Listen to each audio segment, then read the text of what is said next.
Hello and welcome to Carrdus Outdoor Learning Day.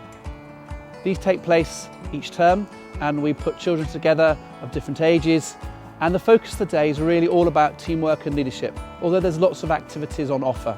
So we've got children learning all about the Carrdus pathway, we've got actual teamwork, fun games and activities going on there. Our fire pit is roaring away and we've got hot chocolate down there.